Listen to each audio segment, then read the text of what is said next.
ሰላም ጤና ይስጥልን የተወደዳችሁ ውድ ኢቫንጀሊካል ቴሌቪዥን ተመልካቾቻችን የሳምንታዊ ዜና ማህደር ሰዓታችን ነው። ከዜና ማህደሩ ጋር አብሬ ቆይታ ማድረገውን የቃል ኪዳን እንዳለ ከመላው የስቱዲዮ ባለሙያዎች ጋር በጋራ በመሆን ነው። አብራችሁ በፈረንጆቹ 2030 በኢትዮጵያ ያልተደረሱ ህዝቦችን ቁጥር ዜሮ ለማድረግ ያቀደው የፕሮጀክት ዜሮን የቀጣይ 5 ዓመት አፈጻጸም አስመልክቶ ከሚኒስትሪ መሪዎች ጋር የምክክር ጊዜ መካሄዱን የገለጽንላችሁ ባሳለፍነው ሳምንት ነበር። የኢትዮጵያ ወንጌል አማኞች የቤተ ክርስቲያናት ካውንስል የመንፈሳዊ ዘርፍና የውጭ ግንኙነት ዘርፍ ኃላፊ የሆኑት ፓስተር ይልማ ዋቄ እንኳን ደህና መጣችሁ መልእክታቸውን በማስተላለፍ ፕሮግራሙን አስጀምረዋል። ይህንን ስራ የምንሰራው በጋራ ነው። እንደ ካውንስል ከጎናችሁ ብንቆምም በመሬት ላይ ያለውን ስራ የምትሰሩት እናንተው ናችሁ። በጊዜያችን ማድረግ የሚገባንን እናድርግ በማለትም ተናግረዋል። ጉባኤውን በዝማሬ ያገለገሉት ደግሞ ዘማሪ ገዛኸኝ ሙሴ ነበሩ። ትንቢተ ኢሳያስ ምዕራፍ 6 ላይ ያለውን ክፍል በማንሳት የእግዚአብሔርን ቃል ያካፈሉት ደግሞ የታላቁ ተልእኮ በኢትዮጵያ ዋና ዳይሬክተር የሆኑት ዶክተር ግርማ አልታዬ ነበሩ። በምድራችን እየተፈጠሩ ላሉ ነገሮች ቤተክርስቲያን ኃላፊነት መውሰድ አለባት። ትኩረታችንም በራሳችን ላይ ስናደርግ ነው ለውጥ ማምጣት የምንችለው። ራሳችንን በእግዚአብሔር ዓይን ማየት ይገባናል የሚለው ደግሞ የመልእክታቸው ጭብጥ ነበር። የፕሮጀክት ዜሮን አጠቃላይ እንድምታና ግብን አስመልክቶ ደግሞ በኢትዮጵያ ወንጌል አማኞች የቤተክርስቲያናት ካውንስል ዋና መስሪያ ቤት የሆርን ኦፍ አፍሪካ ሚሽነሪ የሆኑት ፓስተር ሽመልስ ማብራሪያ አቅርበዋል። በመቀጠልም የሆርን ኦፍ አፍሪካ ኢቫንጀሊካል ሚሽን ኢንጌጀርስ ዋና ዳይሬክተር የሆኑት ወይዘሮ ወለላ አደታ በቀጣዮቹ 5 ዓመታት በምን አይነት መንገድ ራዕዩን ተግባራዊ ለማድረግ እንደታቀደም ተናግረዋል። በያዝነው የፈረንጆች ወር የተጠኑ ጥናቶች ይፋ እንደሚሆኑ 2000 የተልእኮ ሰራተኞችን ማሰማራት፣ 170,000 የቤት ውስጥ ቤተክርስቲያናትን ማቋቋም የእቅዱ አካል እንደሆነም ጠቅሰዋል። የፕሮጀክት ዜሮ ስራ አስፈጻሚ ቡድን አባል የሆኑት ዶክተር ሳሙኤል ክብረአብም በነበራቸው ቆይታ እያንዳንዱ ህዝብ በወንጌል መደረስ እንደሚገባው ተናግረዋል። ከምሳ በኋላ በተደረገው ቆይታም ከተለያዩ ሚኒስትሪዎች የመጡ አካላት ፕሮጀክት ዜሮን በተሳካ ሁኔታ በታሰበለት ጊዜ እንዲጠናቀቅ ምን መደረግ አለበት በሚለው ሀሳብ ዙሪያ ውይይትም አድርገዋል።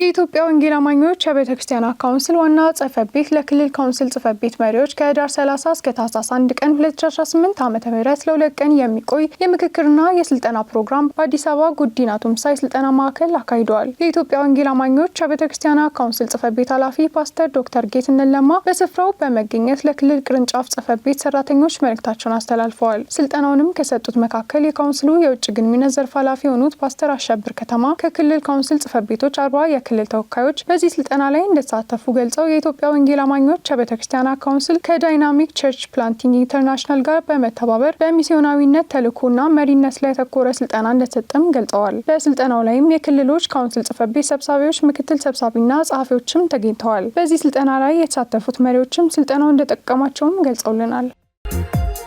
ሰላም ለኢትዮጵያ ላይፍ ኤንድ ፒስ ኢንስቲትዩት ጋር በመተባበር የሃይማኖት መሪዎች ሚና ለሰላም ግንባታና ለማህበራዊ ትስስር በሚል መሪ ቃል የሰላም ኮንፈረንስ መካሄዱን የገለጽንላችሁ ባሳለፍነው ሳምንት ነበር።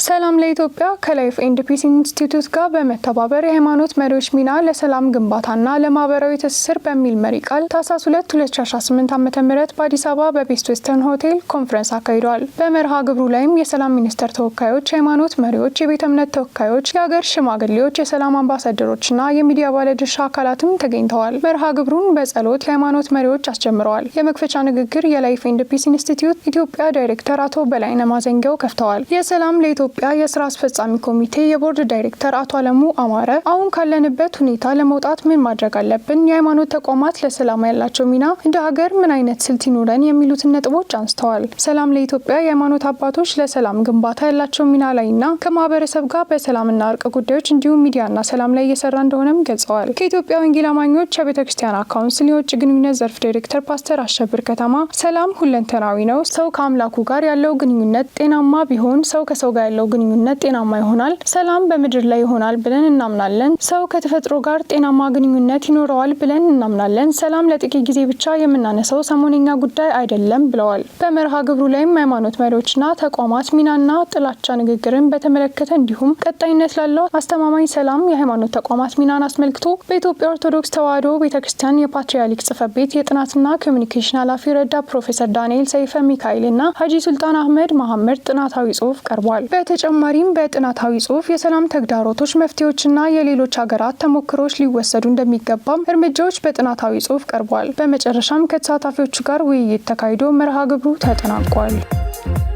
ኪንግደም ፓሽን ሴሚናሪ በሀገረ ኬንያ ያሰለጠናቸውን 16 ተማሪዎችን ማስመረቁን የገለጽንላችሁ ባሳለፍነው ሳምንት ነበር። ኪንግደም ፓሽን ሴሚናሪ በሀገረ ኬንያ ልምሩ ካምፓስ በዲግሪ መርሃ ግብር ያሰለጠናቸውን ተማሪዎች የኬንያ ወንጌላውያን አማኞች አብያተ ክርስቲያናት አመራርና የካውንስሉ የመንግስት ባለስልጣናትን ጨምሮ በርካታ ተጋባዥ እንግዶች እንዲሁም የተመራቂ ቤተሰቦች በተገኙበት ታህሳስ 16 ቀን 2018 ዓ.ም በልምሩ አሴምብሊ ቸርች ኦፍ ጋድ ቤተክርስቲያን በደማቅ ሁኔታ አስመርቋል። የኪንግደም ፓሽን ሴሚናሪ ፕሬዝዳንት ዶክተር ዘካሪያስ አዱኛ እንደተናገሩትም ሴሚናሪው ከዚህ ቀደም በሀገራችን በኢትዮጵያ በእንግሊዝኛ በአማርኛና በአፋን ኦሮሞ ቋንቋዎች እያሰለጠነ በርካታ ተማሪዎችን ያፈራና ብቁ የሆኑ አገልጋዮችን ለቤተ ክርስቲያንና ለእግዚአብሔር መንግስት እያበረከተ ያለ ከፍተኛ የስነ መለኮት ተቋም መሆኑን በማንሳት በኬንያ የተደረገው ምረቃ ደግሞ ከኢትዮጵያ ውጭ የመጀመሪያ ዙር በመሆኑ ይህ ለሴሚናሪው ትልቅ የስኬት ማሳያ ነው በማለትም ተናግረዋል። በመርሃ ግብሩ ላይ የሴሚናሪው የኬንያ ቅርንጫፍ አስተባባሪ ሬቨራንድ ሪቻርድ አንጅሎ እንደገለጹትም ኪንግደም ፓሽን ሴሚናሪ ለቤተ ክርስቲያን አገልጋዮችን በማፍራት ረገድ የበኩሉን እየተጋ ያለ ተቋም መሆኑን ጠቅሰው ሪቫይቫል በኢትዮጵያ ሲጀምር ነበልባሉ ደግሞ ኬንያ እንደሚያገኝ እናምናለን በማለትም ገልጸዋል። ኪንግደም ፓሽን ሴሚናሪ በሀገረ ኬንያ 5 ካምፓሶችን በመክፈት እያስተማረ እንደሚገኝም ገልጸዋል። በምረቃው መርሃ ግብር ላይ የተገኙት የክብሩ እንግዶች በነበረው መርሃ ግብር ደስተኛ እንደሆኑና ሴሚናሪው ወንጌልን በዓለም ሁሉ በማድረስ እየሰራ ያለውን ስራ የሚበረታታ እንደሆነም ተናግረዋል። በወንጌል ተልእኮና አቃቤ እምነት ትምህርት ቤትነት የሚታወቀው ኪንግደም ፓሽን ሴሚናሪ በአሁኑ ሰዓትም በምስራቅ አፍሪካ ከተማ ወጣ ያሉ ቦታዎችን በመድረስና አብያተ ክርስቲያናትን ለታላቁ ተልእኮና ለአቃቢያተ እምነት ስራን በማስታጠቅ እየሰራ እንደሚገኝም በሀገረ ኬንያ የሚገኙ ሴሚናሪው የስራ አመራር ቦርዶችም ተናግረዋል። ሴሚናሪው ከፍተኛ ነጥብ ላስመዘገቡ ተማሪዎችም ተመራቂ ተማሪዎችና ለሴሚናሪው ከፍተኛ አመራሮች የሜዳሊያ ሽልማት አበርክተዋል። በመጨረሻም ኪንግደም ፓሽን ሴሚናሪ በ10ኛ ዓመት የምስረተ ክብረ በዓል ዋዜማ ላይ እያለ በኢትዮጵያ ለ9ኛ ዙር በምስራቅ አፍሪካ የመጀመሪያ ዙር ማስመረቁን ከፍተኛ ደስታ እየፈጠረላቸው መሆኑን ከሴሚናሪው ሚዲያ ክፍል የደረሰ መረጃ ያመላክታል። ውድ ተመልካቾቻችን ለዛሬ ከያዝናቸው መረጃዎች ወደ መጨረሻው ስናልፍ የመጋቢ ከተማ ክንፈ የሽኝት ስነ ስርዓት በ6 ኪሎ ጉባኤ እግዚአብሔር ቤተክርስቲያን መካሄዱን የገለጽንላችሁ ባሳለፍነው ሳምንት ነበር። ህዳር 29 ቀን 2018 ዓ.ም ከኢትዮጵያ ጉባኤ እግዚአብሔር ቤተክርስቲያን መስራች መጋቢዎች መካከል አንዱ የሆኑት መጋቢ ከተማ ክንፈ የሽኝት መርሃ ግብር 6 ኪሎ በሚገኘው ጉባኤ እግዚአብሔር ቤተክርስቲያን ተካሂዷል። መጋቢ ከተማ በድንገተኛ የልብ ህመም ህይወታቸው ማለፉ ሲነገር ሽኝታቸው የከፍተኛ የመንግስት ባለስልጣናት፣ የቤተክርስቲያን መሪዎች፣ ዓለም አቀፍ ባለስልጣናት፣ የቅርብ ወዳጆችና በርካታ ህዝቦች በተገኙበት ተካሂዷል። በሽኝቱ ላይ የኢፌዴሪ የህዝብና ተወካዮች ምክር ቤት አፈ ጉባኤ አቶ ታደሰ ጫፎ፣ ከኩባ የኢፌዴሪ ልዩ መልእክተኛ አምባሳደር አሰፋ ዲንጋሞ፣ የኢትዮጵያ ወንጌላውያን አብያተ ክርስቲያናት ህብረት ፕሬዝዳንት መጋቢ ጻድቁ አብዶ፣ የኢትዮጵያ ጉባኤ እግዚአብሔር ቤተክርስቲያን ፕሬዝዳንት መጋቢ አያንሳ ኢብሶና ሌሎች ባለስልጣናትም ተገኝተዋል። በሽኝቱ ላይ የተናገሩት ተናጋሪዎች የአቶ መጋቢ ከተማን ከፍተኛ የመንፈሳዊ ማህበራዊና ሰብአዊ አገልግሎትን አስታውሰዋል። በተለይም ከ620 በላይ የውሃ ጉድጓዶችን በመቆፈር በገጠሪቱ የኢትዮጵያ ክፍል የህይወት ውሃን በማቅረብ ላይ ያደረጉት አስተዋጽኦ ተወዳጅነትን አግኝተዋል። የኢትዮጵያ ጉባኤ እግዚአብሔር ቤተክርስቲያን ፕሬዝዳንት ሙጋቤ አያንሳ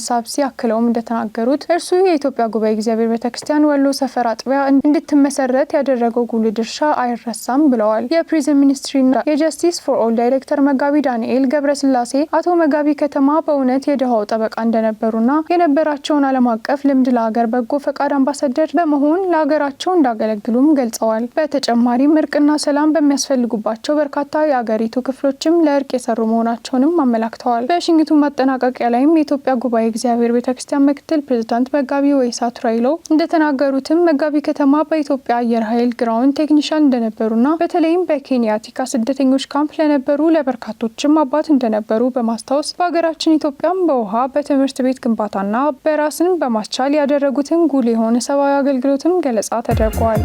ውድ ተመልካቾቻችን ባልደረባችን አማኑኤል ዴብሶ እንዲሁም ባልደረባችን ቤተልሔም ደረጀ በጋራ ያዘጋጁትን ዜና ማህደር ቃል ኪዳን እንዳለ ወደ እናንተ ሳደርስ ቆየው። ከቀሪ የኢቫንጀሊካል ቴሌቪዥን ፕሮግራሞች ጋር መልካም ቆይታ